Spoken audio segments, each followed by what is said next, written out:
بسم اللہ الرحمن الرحیم۔ آپ جو ویڈیو دیکھ رہے ہیں یہ انڈونیشیا کا ہے۔ انڈونیشیا ایک مسلم دیش ہے، لیکن آپ جانتے ہیں کہ بے حیائی کی وجہ سے مسلمان ہر وقت ذلت اور رسوائی کا شکار ہو رہا ہے۔ جب ایک سچا مسلمان بے حیائی کے اڈے پر جاتا ہے تو وہاں پر ناچ اور گانے شروع تھے، لیکن جب حقیقی مسلمان نے کہا کہ مجھے 5 منٹ دیجیے اور اگر سے آپ کو میری بات سمجھ میں آتی ہے تو پھر توبہ کر لینا، اس لیے کہ آپ ہی فیصلہ کر لیں گے کہ آپ جہنم کے راستے پر ہے یا جنت کے راستے پر ہے۔ آپ سے چھوٹی سی درخواست ہے کہ ویڈیو کو لائک کریں۔ آئیے سب سے پہلے ویڈیو دیکھ لیتے ہیں۔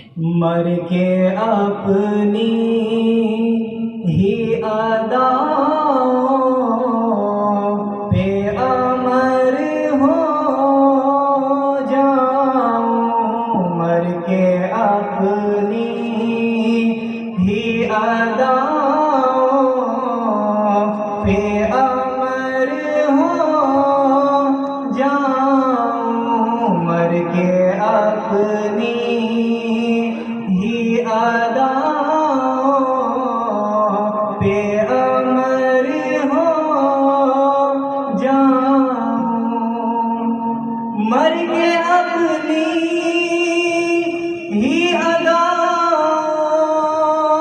پہ امر ہو جاؤں، مر کے اپنی ہی ادا۔ جب ان لڑکیوں نے ایک سچے مسلمان کی بات کو سنا تو انہوں نے توبہ کی اور اپنی زندگی کو بدلنے کا ارادہ کر لیا اور غیر اسلامی لباس کو چھوڑ کر اسلامی لباس کو پہن لیا اور اسلامی طور طریقے کو اختیار کرنے کا فیصلہ کر لیا۔ یہ فیصلہ ان کے لیے جنت کا راستہ دکھلائے گا۔ جو اللہ تعالیٰ سے خیر کا امیدوار یا طلبگار ہوتا ہے تو اللہ تعالیٰ اسے صحیح راستے کی رہنمائی فرماتے ہیں۔ اس ویڈیو پر آپ کی کیا رائے ہے کمنٹ باکس میں ضرور لکھیے۔ ویڈیو کو لائک کریں اور چینل پر پہلی بار آئے تو سبسکرائب کریں۔